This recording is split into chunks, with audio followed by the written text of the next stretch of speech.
11 दिसंबर को महिलाओं के खाते में आ जाएंगे मैया सम्मान योजना 2500 रुपये। जेएमएम जेएमएम के राष्ट्रीय महासचिव सह प्रवक्ता सुप्रियो भट्टाचार्य ने आज पीसी कर बीजेपी और बाबूलाल मरांडी पर प्रहार किए। साथ ही उन्होंने कहा कि 11 तारीख को मैया सम्मान योजना की राशि 2500 रुपये महिलाओं के खातों में खटाखट भेज दी जाएंगी। जेएमएम नेता ने कहा कि चुनाव परिणाम के बाद बीजेपी को झटका लगा। कहा कि इस विधानसभा चुनाव में 28 रिजर्व सीटों में 27 हम जीते हैं, जो एक सीट बचा है उसमें भी बहुत कम अंतर है। कहा इसके बाद नतीजे के बाद बीजेपी प्रदेश अध्यक्ष बाबूलाल मरांडी थोड़े सक्रिय हो गए हैं। कहा कि उन्होंने सरकार को कुछ सुझाव दिए हैं। मरांडी ने आदिम जनजाति को लेकर सुझाव दिए हैं। इस सुझाव में खास तौर पर पहाड़िया जनजाति को लेकर चिंता व्यक्त की गई है। वहीं जेएमएम के नेता ने कहा कि आपको ये सवाल असम मुख्यमंत्री हिमंता बिस्वा शर्मा से करनी चाहिए, शिवराज सिंह चौहान से करनी चाहिए। सुप्रियो ने आगे कहा, झारखंड के आदिवासी मूलवासी लोगों ने हमें जो आशीर्वाद दिया है, उन्हीं के बेटे को बीजेपी के तमाम नेता अबदस्त करने के लिए बाहर से आए थे, लेकिन झारखंड की जनता ने उन्हें नकार दिया। सुप्रियो ने आगे कहा, झारखंड का नया मंत्रिमंडल समावेशी होगा। बता दें कि 5 दिसंबर को राजभवन के बिरसा मंडप में दिन के 12 बजे इंडिया गठबंधन के हेमंत सोरेन मंत्रिमंडल का विस्तार किया जाएगा। इसके लिए सभी औपचारिक तैयारियां पूरी कर ली गई है। सुप्रियो ने आगे कहा कि इस मंत्रिमंडल में अनुभव भी होगा, ऊर्जा भी होगा। मिली खबर के मुताबिक 12वां मंत्री होगा या नहीं, या मुख्यमंत्री विशेषाधिकार का मामला है। 5 दिसंबर को राजभवन के बिरसा मंडप में होगा हेमंत मंत्रिमंडल का विस्तार, तैयारियां पूरी। 5 दिसंबर को राजभवन के बिरसा मंडप में दिन के 12 बजे इंडिया गठबंधन के हेमंत सोरेन मंत्रिमंडल का विस्तार किया जाएगा। इसके लिए सभी औपचारिक तैयारियां पूरी कर ली गई है। जेएमएम के केंद्रीय महासचिव की ओर से कहा गया है कि मंत्रिमंडल का स्वरूप समावेशी होगा। इस मंत्रिमंडल में अनुभव भी होगा, ऊर्जा भी होगी। मिली खबर के मुताबिक 12वां मंत्री होगा या नहीं, यह मुख्यमंत्री के विशेषाधिकार का मामला है। ये भी कहा जा रहा है कि माले सीधे तौर पर मंत्रिमंडल में शामिल नहीं होंगे, लेकिन नीति निर्धारण में उनको पूरी तवज्जो दी जाएगी। मुख्यमंत्री के आदेश के बाद प्रशासन पहुंचा असुरा गांव। 5 बेसहारा बच्चों की पढ़ाई और पोषण की हुई व्यवस्था। मुख्यमंत्री हेमंत सोरेन के आदेश के बाद 5 बेसहारा बच्चों की शिक्षा, राशन पोषण की व्यवस्था एवं बच्चों की नानी के लिए पेंशन की स्वीकृति प्रदान कर दी गई है। मुख्यमंत्री ने इस संबंध में उपायुक्त चाबासा को पीड़ित परिवार को हर जरूरी सरकारी योजनाओं से जोड़ने एवं बच्चों की पढ़ाई हेतु व्यवस्था करने का निर्देश दिया। मामले में उपायुक्त चाबासा ने बताया कि प्रखंड विकास पदाधिकारी के द्वारा असुरा गांव जाकर पीड़ित परिवार से भेंट किया गया है। इस दौरान पता चला कि बच्चों का तो ना आधार कार्ड है और ना ही जन्म प्रमाण पत्र। बुजुर्ग नानी को पूर्व में ही पेंशन मिल रहा था, जो कि कारणवश बंद हो गया। पेंशन के कागजात भी कहीं खो गया है। प्रखंड विकास पदाधिकारी के द्वारा सभी बच्चे का जन्म प्रमाण पत्र तथा आधार पंजीयन की व्यवस्था सुनिश्चित की जा रही है। साथ ही एक बच्चा का 4 माह का है, उसका पालन उसकी चाची के द्वारा किया जा रहा है।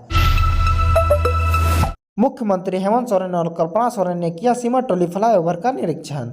मुख्यमंत्री हेमंत सोरेन ने विधायक कल्पना सोरेन के साथ रांची के निर्माणाधीन सीमाटोली फ्लाईओवर का निरीक्षण किया। उन्होंने इसकी भी तस्वीर अपने सोशल मीडिया हैंडल एक्स पर साझा की और साथ ही कहा कि रांची में जल्द ही एक और फ्लाईओवर मिलेगा। वहीं फ्लाईओवर निरीक्षण के उपरांत मुख्यमंत्री हेमंत सोरेन ने मीडिया को संबोधित करते हुए कहा कि पूर्व में भी राज्य सरकार द्वारा कांटाटोली से सीमाटोली तक बने फ्लाईओवर परियोजना को निर्धारित समय सीमा से पहले ही राजधानी वासियों को समर्पित किया जा चुका है। मैकॉन चौक से सीमाटोली चौक तक बन रहे फ्लाईओवर भी निर्धारित समय सीमा से पहले ही रांची वासियों को समर्पित किया जा सकता है। इस निमित्त राज्य सरकार के पदाधिकारी, इंजीनियर एवं फ्लाईओवर निर्माण में लगे श्रमिक पूरी मेहनत और लगन के साथ अपने अपने कार्य में जुटे हैं। मुख्यमंत्री ने कहा कि हमारा प्रयास है कि इस फ्लाईओवर परियोजना का भी जल्द से जल्द शुभारंभ हो, ताकि लोगों को ट्रैफिक की समस्या से निजात मिल सके। मुख्यमंत्री ने कहा कि यह फ्लाईओवर चूंकि रेलवे क्रॉसिंग के ऊपर से गुजर रहा है, इसलिए रेलगाड़ी के आगमन से संबंधित बिंदुओं का भी ध्यान रखा जा रहा है। मुख्यमंत्री ने कहा कि इस फ्लाईओवर का देश और राज्य में एक अलग पहचान होगा। यह फ्लाईओवर अपने आप एक अनोखा फ्लाईओवर होगा।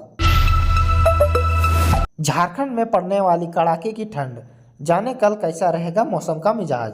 झारखंड में न्यूनतम तापमान में कुछ दिनों के बाद गिरावट हो सकती है, जिससे ठंड बढ़ जाएगी। हालांकि कल मौसम में कोई बड़ा बदलाव की संभावना नहीं है। राजधानी समेत पूरे झारखंड में कड़ाके की ठंड पड़ रही है। रात में तो शीतलहर जैसी स्थिति देखने को मिल रही है। सुबह सुबह धुंध छाया रहता है। मौसम विभाग की माने तो बुधवार की मौसम में कोई बड़े बदलाव की संभावना नहीं है, लेकिन इसके बाद न्यूनतम तापमान में गिरावट हो सकती है, जिससे ठंड बढ़ने की संभावना है। रांची स्थित मौसम विभाग केंद्र ने अपने आधिकारिक एक्स हैंडल पर जानकारी दी कि राज्य के दक्षिणी भाग में 24 घंटे के दौरान तापमान में कोई बड़े बदलाव की संभावना तो नहीं है, लेकिन उसके बाद अगले 2 दिन के दौरान न्यूनतम तापमान 3 से 5 डिग्री की गिरावट हो सकती है। शेष भाग में भी अगले 3 दिनों के दौरान न्यूनतम तापमान में इतनी ही डिग्री की गिरावट हो सकती है। इससे स्पष्ट है कि अभी ठंड और बढ़ेगी। झारखंड के पारा शिक्षकों के मानदेय से ईपीएफ कटौती शुरू, दिसंबर से मिलेगा फायदा। झारखंड के पारा शिक्षकों के नवंबर महीने के मानदेय से ईपीएफ कटौती की प्रक्रिया शुरू हो गई है। शिक्षकों के मानदेय से 13% यानी 1950 रुपये की कटौती होगी, जबकि सरकार भी 13% यानी 1950 रुपये योगदान देगी। जिन पारा शिक्षकों पर universal account number UAN generate हो चुका है, उनकी पहली किस्त काटी जाएगी। स्कूली शिक्षा एवं साक्षरता विभाग ने अब तक 58,047 पारा शिक्षकों में से 37,815 शिक्षकों का यूएएन नंबर जनरेट कर लिया है। वही जिनका नहीं हुआ है, अगले 15 दिनों में यूएएन जनरेट कर उनका मानदेय ईपीएफ कटौती के साथ जारी किया जाएगा। हेमंत सरकार ने लंबे समय से चल रही ईपीएफ कटौती की मांग को मान लिया था। हालांकि वेतनमान की मांग पर सहमति नहीं बनी। अब ईपीएफ कटौती और मानदेय बढ़ोतरी से पारा शिक्षकों को हर महीने 2950 रुपये का अतिरिक्त लाभ मिलेगा। टेंडर घोटाला में आलमगीर आलम को बड़ा झटका, कोर्ट ने खारिज की पूर्व मंत्री का डिस्चार्ज याचिका। झारखंड सरकार में मंत्री रहे आलमगीर आलम को मंगलवार की कोर्ट की ओर से बड़ा झटका लगा है। रांची पीएमएलए की विशेष कोर्ट ने टेंडर घोटाले के जरिए करोड़ों रुपए की मनी लॉन्ड्रिंग के आरोपी पूर्व मंत्री की याचिका पर सुनवाई की। इस पर फैसला सुनाते हुए कोर्ट ने आलमगीर आलम की डिस्चार्ज याचिका को खारिज कर दिया। बता दें कि सोमवार ने कोर्ट ने ईडी और पूर्व मंत्री आलमगीर आलम की ओर से बहस पूरी होने के बाद फैसला सुरक्षित रखा था। जानकारी हो, इस फैसले से पहले भी कोर्ट केस से जुड़े अन्य आरोपियों की डिस्चार्ज याचिका खारिज कर चुकी है। इनमें जहांगीर आलम और संजीव लाल शामिल है। राज्य स्तरीय कला महोत्सव का रंगारंग आगाज, 24 जिलों के 641 प्रतिभागी कला का करेंगे प्रदर्शन। स्कूली शिक्षा एवं साक्षरता विभाग, शिक्षा मंत्रालय, भारत सरकार का प्रमुख कार्यक्रम कला महोत्सव की आज से रांची के रातू स्थित झारखंड शैक्षिक अनुसंधान एवं प्रशिक्षण परिषद में शुरुआत की।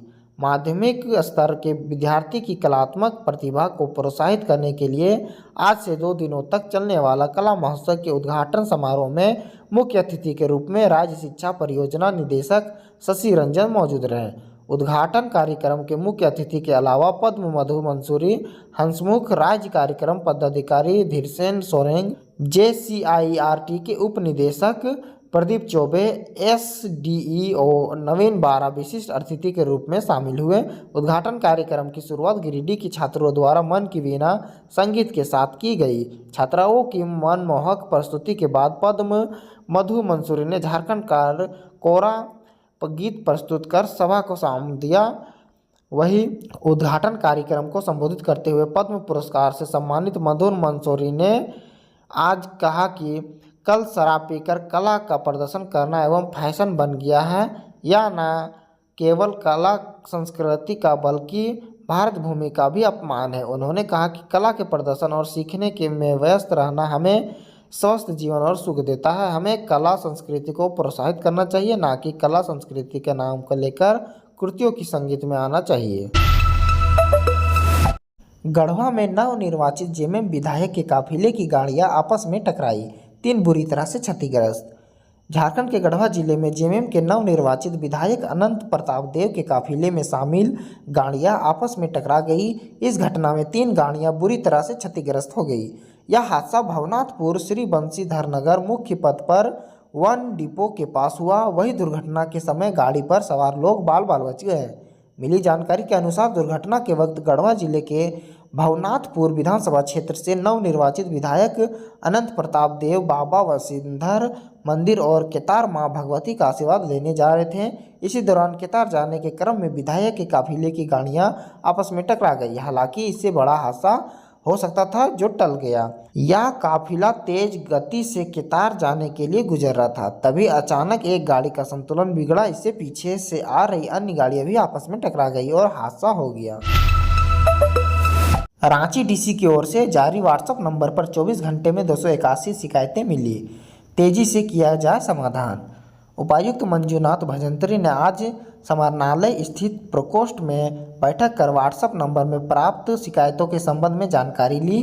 जिला प्रशासन द्वारा कल जारी किए गए व्हाट्सएप नंबर 94 30 32 80 80 में 24 घंटे के अंदर ही 281 शिकायतें प्राप्त हुई। दर्ज की गई कुल 171 शिकायतों का निस्तारण तेजी से किया जा रहा है। उपायुक्त मंजुनाथ भजंत्री ने व्हाट्सएप नंबर पर रांची जिला के सुदूर ग्रामीण क्षेत्र से भी शिकायतें प्राप्त करने हेतु प्रणाली विकसित कराने का निर्देश दिया।